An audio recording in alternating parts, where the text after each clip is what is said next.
ব্যবস্থা নিতে পারে। আমাদের সরকার তো তাদেরকে তাদের বিচার করতে পারে। এই জিনিসগুলো সমাধান হওয়া দরকার।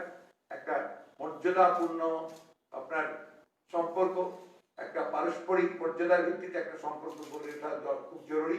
কারণ আমরা একটা স্বাধীন সার্বভৌম জাতি, এবং দুঃখজনক ব্যাপার হচ্ছে যে এই ধরনের মানসিকতা থেকে আমরা যেটা আশঙ্কা করছি যে বাংলাদেশের স্বাধীনতা সার্বভৌমত্ব বিপন্ন হওয়ার আশঙ্কাটা সব।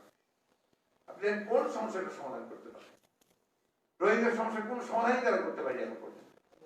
এবং সেখানে বলা হচ্ছে যে আপনার রোহিঙ্গা সমস্যার ব্যাপারে আমাদের প্রতিবেশী দেশগুলো তারা আমাদেরকেই সমর্থন করছে। ভারত বলা হয়েছে, আপনার গতকাল দেখলাম আপনার তাদের রাষ্ট্রদূত যিনি হাই কমিশনার তিনি বলছেন যে আপনার এটা আমরা বাংলাদেশকেই সমর্থন করছি, নীরবে থেকে করছি এই জন্য যে তাতে আমাদের বিভিন্ন রকম ম্যানিপুলেশন করতে সুবিধা হয় বাংলাদেশের স্বার্থে। জানি না আমরা আজকে বাংলাদেশ তার সমস্যার সমাধান করতে গিয়ে কোনো কথা বলবে না, ভারত নীরব থাকবে, চীন উল্টো ভেটো দেবে, আর বলা হবে যে আমরা খুব চমৎকার পররাষ্ট্র নীতি আমরা গ্রহণ করছি, সুন্দর পররাষ্ট্র। সবকিছুর মূলে একটাই, তাদের ক্ষমতা থাকার জন্য এই রাষ্ট্রের সমস্ত স্বার্থগুলোকে জলাঞ্জলি দিয়ে তার ক্ষমতায় টিকে থাকার জন্য আজকে এই ধরনের নতজানু পররাষ্ট্র নীতি গ্রহণ করছে। আমরা অবিলম্বে এই সীমান্তে হত্যা বন্ধ করার জন্য সরকার ইফেক্টিভ ব্যবস্থা গ্রহণ করবেন, নেবেন, সেইটাই আমরা আমাদের দাবি। আপনার আজকে সেই সূত্রে আমি আমাদের গত পরশু 19 ডিসেম্বর আপনার বাংলাদেশ জাতীয়তাবাদী দল বিএনপি জাতীয় স্থায়ী কমিটির সভা ভার্চুয়াল সভা অনুষ্ঠিত হয়েছে। আজকে সেটা আমি আপনাদের সামনে সিদ্ধান্তগুলো গ্রহণ হয়েছে, সেটা আমি আপনাদের সামনে তুলে ধরতে চাই। এই সভায় সভাপতিত্ব করেছেন আমাদের ভারতের চেয়ারম্যান জনাব তারেক রহমান, উপস্থিত ছিলেন doctor Khandaker Mosharraf Hossain, barrister Moudud Ahmed, barrister Jamir Sarkar. এটা আপনারা পেয়ে যাবেন, আমাদের কাছে কপি পেয়ে যাবেন সব। সবাই আলোচ্য বিষয় নিয়ে আলোচনার পরে যে সিদ্ধান্ত রয়েছে সেগুলো আমি আপনাদের বলছি। 2018 সালের 30 ডিসেম্বর বাংলাদেশের রাজনৈতিক ইতিহাসে পূর্বের রাতে ভোট ডাকাতি ও তথাকথিত একটি প্রহসনের কলঙ্কিত নির্বাচন অনুষ্ঠিত হয়। এই প্রহসনের নির্বাচনে বর্তমান অনির্বাচিত আওয়ামী লীগ সরকার অযোগ্য নির্বাচন কমিশন ও রাষ্ট্রযন্ত্রের যোগসাজশে জনগণের ভোটের অধিকার হরণ করে ক্ষমতা দখল করে, ভোটাধিকারকে হরণ করে, গণতন্ত্রকে ধ্বংস করে, যার ফলশ্রুতিতে বাংলাদেশ আজ একটি কর্তৃত্ববাদী স্বৈরতান্ত্রিক রাষ্ট্রে ব্যর্থ রাষ্ট্রে পরিণত হয়েছে। 71 মুক্তিযুদ্ধের মূল চেতনা গণতন্ত্র হত্যা করা হয়েছে। জনগণকে সংবিধান সম্মত অধিকার থেকে বঞ্চিত করে ফ্যাসিবাদী শাসন প্রতিষ্ঠা করে একদলীয় শাসন ব্যবস্থাকে গণতন্ত্রের ছদ্মবেশে প্রতিষ্ঠা করতে চলেছে। নির্বাচন কমিশনের অযোগ্যতা, ব্যর্থতা ও দুর্নীতিকরণে গোটা জাতি এখন নির্বাচন কমিশনের অপসারণ চায়। 42 জন বিশিষ্ট নাগরিকের রাষ্ট্রপতির নিকট চিঠি প্রদান সেই সত্যতাই প্রমাণ করেছে। আগামী 30 ডিসেম্বর সেই কলঙ্কময় কালো দিবসের দ্বিতীয় বছর পূরণ হবে। বাংলাদেশের মানুষ এই দিনটিকে ক্ষোভ ও ঘৃণার সঙ্গেই স্মরণ করছে। 2018 সালের নির্বাচন বাতিল করে পুনরায় নির্বাচনের দাবিতে আগামী 30 ডিসেম্বর সারা দেশে জেলা ও মহানগর পর্যায়ে সকাল 11টায় বিক্ষোভ সমাবেশ। ঢাকা মহানগর দক্ষিণ ও উত্তর যৌথভাবে প্রেস ক্লাবের সামনে সকাল 11টায় বিক্ষোভ সমাবেশ অনুষ্ঠান করবে। 3 সম্প্রতি 17 ডিসেম্বর ভারতের প্রধানমন্ত্রী নরেন্দ্র মোদী এবং বাংলাদেশের প্রধানমন্ত্রী শেখ হাসিনা ভার্চুয়াল শীর্ষ বৈঠক অনুষ্ঠিত হয়। এই বৈঠকে বেশ কয়েকটি চুক্তি স্বাক্ষরিত হয়েছে, যার বিস্তারিত জনগণের সামনে প্রকাশ করা হয়। চিলাহাটি ও হলদিবাড়ি রেল সংযোগ প্রতিস্থাপিত করা হয়। বেশ কিছু গুরুত্বপূর্ণ সিদ্ধান্ত গৃহীত হয়। বাংলাদেশ ভারতের কাছ থেকে কোভিড-19 করোনা ভাইরাসের ভ্যাকসিন ক্রয় করবে। আমরা যা জানতে পেরেছি সেটা আপনার অক্সফোর্ড ভ্যাকসিন, যা 70 ডিগ্রি আপনার কম তাপমাত্রায় সংরক্ষণ করতে হবে। অনেকেই ধারণা ভ্যাকসিন বিক্রয়ের বিষয়টি ছিল এই সব ভার্চুয়াল আলোচনার মূল উদ্দেশ্য। এই ভার্চুয়াল সংলাপের পরে পররাষ্ট্র বললেন তিনি হতাশ হয়েছেন, প্রকৃতপক্ষে গোটা জাতি হতাশ হয়েছে।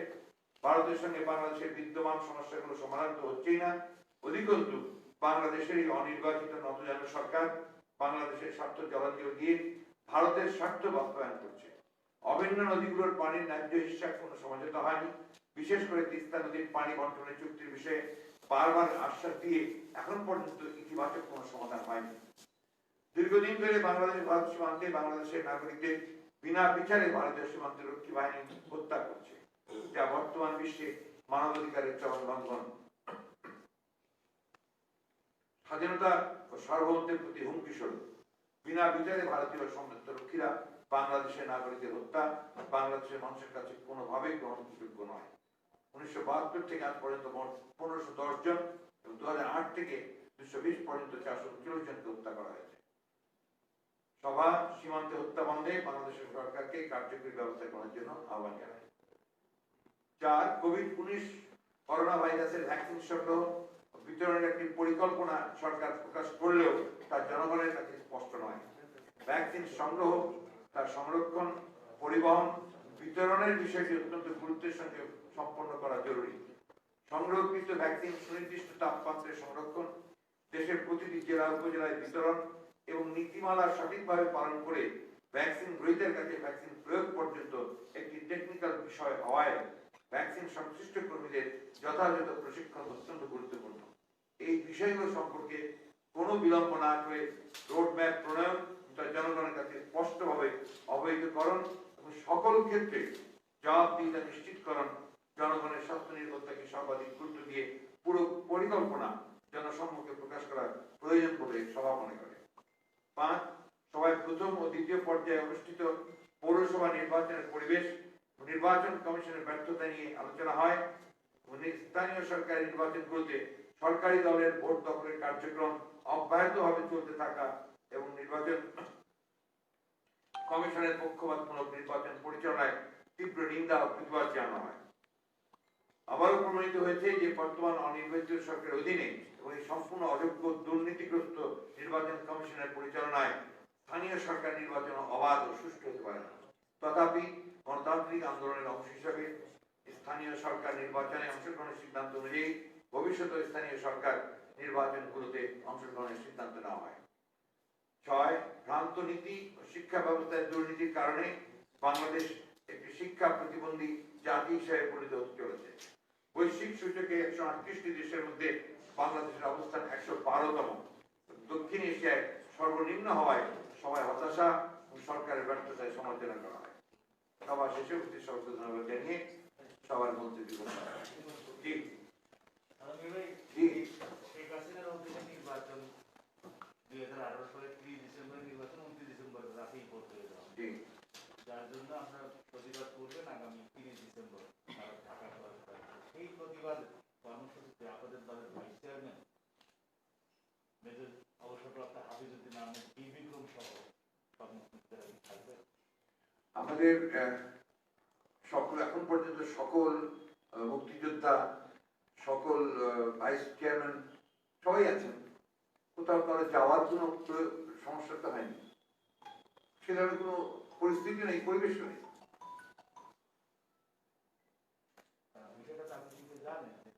জানি বলেই তো বলছি আপনাকে, এখন পর্যন্ত সে ধরনের কোনো পরিস্থিতি তৈরি হয়নি, সে ধরনের কোনো পরিবেশও তৈরি হয়নি।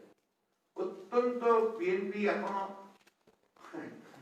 অত্যন্ত সুসংগঠিত আছে। একটা কথা আপনাদের মনে রাখতে হবে সবসময়, বিএনপি একটা বিরাট সর্ববৃহত্তর এই ধরনের উদারপন্থী গণতান্ত্রিক রাজনৈতিক দলে ছোটখাটো দু একটা ঘটনা কোনো ঘটনাই নয়। এটাকে এত বড় করে যারা দেখছেন তারা আমার মনে হয় ঠিকভাবে দেখছেন না, এবং এটা গণতন্ত্রকে সাহায্য করা, গণতান্ত্রিক পরিবেশ সৃষ্টি করা, সত্যিকার অর্থে গণতান্ত্রিক চর্চা পক্ষে যাচ্ছে না। আপনার আমি যেটা লক্ষ্য করেছি আর কি, যে এই বিষয়গুলো নিয়ে একটা মহল খুব দ্রুতই আপনার কনক্লুশনে চলে আসেন, সিদ্ধান্ত নিতে চান, সিদ্ধান্ত চাপিয়ে দিতে চান। আমার খুব দুঃখ হয় যখন দেখি যে আওয়ামী লীগের নেতৃবৃন্দ তারা বলছেন যে বিএনপির মধ্যে গণতন্ত্র নেই, তারই এটা প্রমাণ। ভূতের মুখে রাম নাম। দেশের গণতন্ত্রই খেয়ে ফেলেছেন, মানুষের অধিকারগুলো খেয়ে ফেলেছেন, আর আপনারা অন্যের গণতন্ত্র দেখে বেড়াচ্ছেন। বিএনপির মধ্যে গণতন্ত্র আছে বলেই তো বিএনপি এখন পর্যন্ত একদম অটুট আছে, একেবারে অত্যন্ত সুদৃঢ় ভাবে ঐক্যবদ্ধ আছে। আপনাদের যে চরমভাবে সরকার এই দেশের গণতন্ত্রকে হত্যা করছে, গণতান্ত্রিক পরিবেশকে বিনষ্ট করছে, করে ফেলেছে ইতিমধ্যে, একদলীয় একটি শাসন ব্যবস্থা প্রতিষ্ঠার সকল আয়োজন সম্পন্ন করেছে, শুধু আপনার ছদ্মবেশটা আছে, সেই ছদ্মবেশ নিয়ে তারা কথা করছেন, সমানে কথা বলছেন যে বিএনপির গণতন্ত্র। বিএনপির গণতন্ত্রে আপনাদের মধ্যে কি আছে, দেশের মানুষকে কি দিচ্ছেন আপনারা, সেটা আগে উত্তর দিন। আপনারা যে নির্বাচন কমিশন সম্পর্কে 42 জন আপনার যে বিশিষ্ট নাগরিক তারা যে বক্তব্য দিলেন এবং তারা যেটা রাষ্ট্রপতির কাছে পাঠিয়েছেন, আমাদের অত্যন্ত বিজ্ঞ তথ্যমন্ত্রী মহোদয় তিনি বলছেন এটা বিএনপির অফিসের ড্রাফট। এখানকার একজন মানুষই বিএনপি করে না, যারা বিশিষ্ট নাগরিক এই বক্তব্য দিয়েছেন একজনও বিএনপি করেন না, বরঞ্চ বিভিন্ন সময় তারা বিএনপির বিভিন্ন রকম সমালোচনা করেছেন। প্রকৃত সত্য যখনই সামনে আসে এবং জনগণ যখন সত্য কথা বলতে চায়, নাগরিকরা সত্য কথা বলতে চায়, তখনই আপনারা তাকে বিএনপি বানিয়ে ফেলেন। এটা হচ্ছে আপনাদের একটা জঘন্য রকমের কৌশল, গণতন্ত্রকে ধ্বংস করার আরেকটা কৌশল। এবং আমরা একথা বারবার করে বলে আসছি যে আওয়ামী লীগের সমস্যা হচ্ছে কি, আওয়ামী লীগ গণতন্ত্র বিশ্বাসই করে না, মুখে বলে গণতন্ত্রের কথা কিন্তু কাজে বিপুলটা করে। এটা আজকের না তো, সে 1972 সাল থেকে আপনার বিশেষ ক্ষমতা আইন 72 সালের সংবিধানে কারা সংযোজন করেছে, জরুরি অবস্থা আইন কারা সংযোজন করেছে, একদিনের শাসন ব্যবস্থা কারা এনেছে, সমস্ত পত্রিকা বন্ধ করে দিয়ে কারা দেশে আপনার সংবাদপত্রের স্বাধীনতাকে হরণ করেছে, কারা? অলওয়েজ আওয়ামী। আজকেও দেখেন এবার আপনার কৌশলটা ভিন্ন। গতবার 74 সালে 75 সালে যে বাকশাল করলো, তার পার্লামেন্টের মধ্যে দিয়ে 1 মিনিটের মধ্যে 11 মিনিটের মধ্যে তারা পার্লামেন্টে বাকশালগুলি পাস করেছে। এইবার পদ্ধতি নিয়েছে দীর্ঘস্থায়ী, কোর্টকে দিয়ে, আদালতকে দিয়ে তারা এই কাজগুলো করাচ্ছে এবং আদালতকে সম্পূর্ণভাবে তারা নিয়ন্ত্রণ করছে। আজকে পত্রিকায় দেখলাম যে আপনার সিনহা সাহেবের বিরুদ্ধে আরো মামলা দেওয়া শুরু হয়েছে। সেই পর্যন্ত সিনহা সাহেব ভালো ছিল যখন পর্যন্ত তাদের ফরমাইশগুলো পালন করেছেন, খারাপ হয়ে গেলেন যখন আইনের ব্যাপারে তিনি আটকালেন। বিশেষ করে আপনার বিচার বিভাগের স্বাধীনতাকে তুলে ধরার জন্য যে সিদ্ধান্ত তিনি নিলেন, তখনই তিনি হয়ে গেলেন সবচেয়ে খারাপ ব্যক্তি এবং তাকে গান পয়েন্ট দেশ থেকে বার করে দেওয়া হবে। তার বিরুদ্ধে দুর্নীতির বিভিন্ন রকম মামলা আবার নতুন করে শুরু করা হবে। বাস্তবিক পক্ষে বাংলাদেশের মানুষ এই বাংলাদেশ দেখতে কোন মতেই আপনার অভ্যস্ত নয় এবং তাদের এটা সমস্ত আশা আকাঙ্ক্ষাকে ধ্বংস করে দিয়ে আজকে আওয়ামী লীগ এই বিষয়গুলোকে বাংলাদেশের মানুষের উপরে চাপিয়ে দিচ্ছে এবং একটা কর্তৃত্ববাদী স্বৈরতান্ত্রিক সরকার চাপিয়ে দিয়েছে। কথা বলবে কি করে? আপনি যদি আপনার এমন হয় যে কথা বললেই মামলা হবে, কথা বললেই তাকে আপনার অন্য কিছু বানানো হবে, তাহলে কথাই কেউ বলতে সাহস করবে না। তাই হচ্ছে বাংলাদেশে। আপনি দেখুন যে আপনাদের পত্র পত্রিকা, তারপরে আপনাদের যে চ্যানেলগুলো আছে, বিভিন্ন অনেকগুলো চ্যানেল আছে, এরা বেশিরভাগই কিন্তু আমরা ব্যবসায়ী মানুষ, বড় বড় বিজনেস হাউসেস। তারা একটু এদিকে দিক করে তার বাড়িও ভেঙে ফেলা হয়, বুলডোজার দিয়ে বাড়ি পর্যন্ত ভেঙে দেওয়া হয়। আরেকটু এদিকে দিকে তাদের বিরুদ্ধে মামলা হয়, হত্যা মামলা করতে হয়।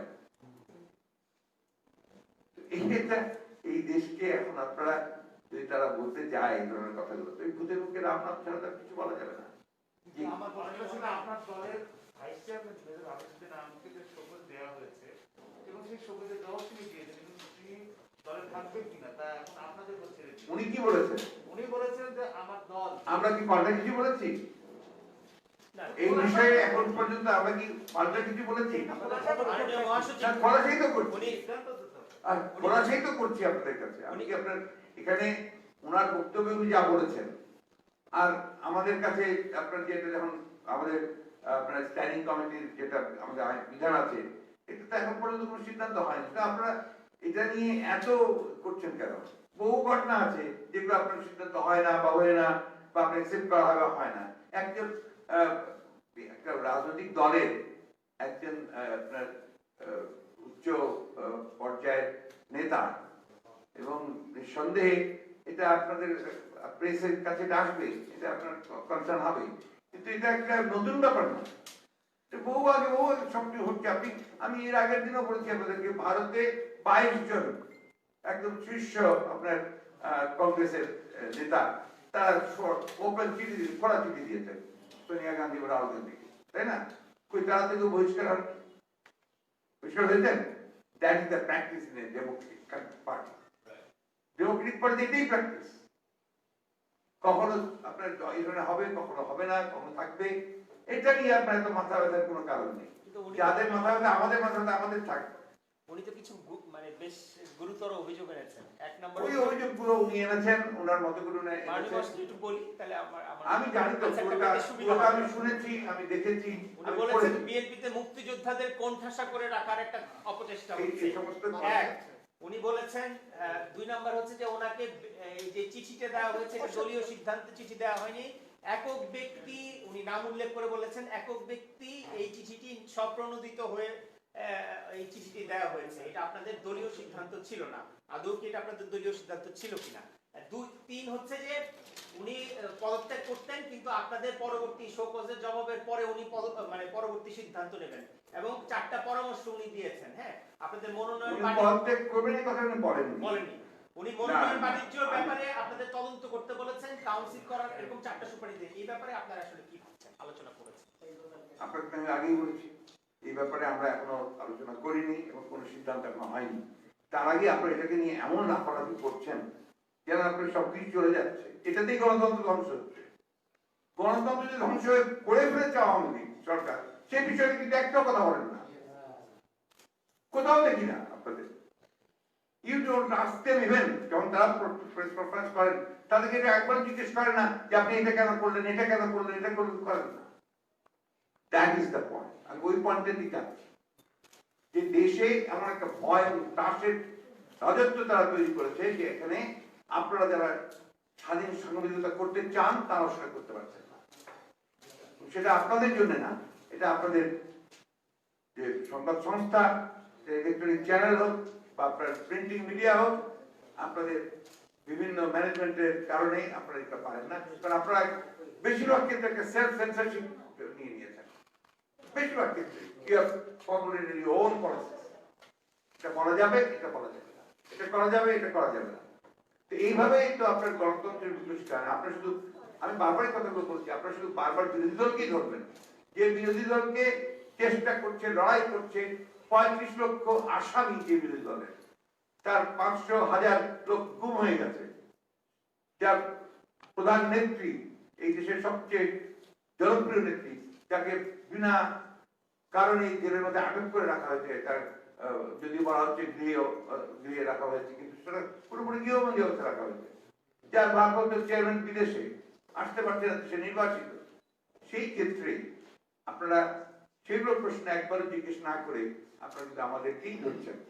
আমরা চেষ্টা করছি, আমরা বাংলাদেশে গণতন্ত্র পুনঃপ্রতিষ্ঠা করে, বহুদলীয় গণতন্ত্র পুনঃপ্রতিষ্ঠা করেই আমরা আমাদের কাজ, আমাদের দায়িত্ব সেরে আমরা পালন করব। আপনার প্রশ্নের মধ্যেই আপনার উত্তরও আছে, এই জন্য আমি আপনার প্রশ্নের আর ইয়েতে গেলাম না। আমি 42 জন যে বিশিষ্ট জনের কথায় আবার একটু আপনার ইয়ে চাই। রাষ্ট্রপতি তাদের পাঠিয়েছেন, আপনারা এটাকে সমর্থন করেন কিনা এবং রাষ্ট্রপতি আপনারা বলবেন কিনা যে এটাকে? আমরা তাদেরকে আন্তরিকভাবে ধন্যবাদ এবং কৃতজ্ঞতা জানাতে চাই যে এতদিন পরে তারা জনগণের যে মূল কথা, সেই কথা তারা নিয়ে এসছেন। তাদের যে দায়িত্ব আছে সেই দায়িত্বটা তারা পালন করেছেন। আমি মনে করি যে এটাকে সমগ্র যে বুদ্ধিজীবী শ্রেণী যারা আছেন তাদের সকলের এই বিষয়টাকে সমর্থন করতে হবে। It's not for BNP, not for any political party. এটা দেশের জন্য, জাতির জন্য এটা প্রয়োজন। যে একটা নির্বাচন কমিশন তারা চুরি করে, তারা টাকা চুরি করে, এটা বিশ্বাসযোগ্য হতে পারে না। তারা করছে, উঠে এসছে, সেগুলো কোনো উত্তর না দিয়ে এই কথাগুলো আমরা বহু আগে থেকেই করছি, গত নির্বাচনের আগে থেকে আমরা কথা বলছি এবং এই নির্বাচন কমিশন গঠনের সময় থেকে আমরা বলছি। কাউকে একজন নির্বাচন কমিশনার বলছেন যে তাদের বিরুদ্ধে যে অভিযোগগুলো আনা হয়েছে এগুলো ভিত্তিহীন, অসত্য, উদ্দেশ্য। এটা তো বলবেই, চোর কি কখনো স্বীকার করে যে আমি খুন করেছি? মাননীয় মহাসচিব, আমি একটু প্রশ্ন করতে চাই। গতকালকে ক্ষমতাসীন দলের সাধারণ সম্পাদক আপনার প্রশ্নের উত্তরে একটি কথা চলে এসেছে অলরেডি, তারপরও উনি বলেছেন যে যেটা হাফিজ খেতাবপ্রাপ্ত মুক্তিযোদ্ধা করে বিএনপি মুক্তিযোদ্ধাদের অবমাননা, যদিও এই সরকার তার বিরুদ্ধে রাষ্ট্রদ্রোহ মামলা করে। আমি সেটাই বলতে চাচ্ছিলাম আপনাকে যে তারা রাষ্ট্রদ্রোহ মামলা করেছে, যারা নাশকতার মামলা করেছে, তার বিরুদ্ধে বাস পুড়িয়ে দেওয়ার মামলা করেছে, ট্রাক পুড়িয়ে দেওয়ার মামলা করেছে, এবং সেটা হচ্ছে 10টা মামলা। জেলেও গিয়ে ফেলেছেন উনি, একেবারে ধরে রাস্তা থেকে তুলে নিয়ে ওনাকে জেলে নিয়ে গেছেন, তাই না? তো সেই ক্ষেত্রে তাদের মধ্যেই কথা শোভা পায় না।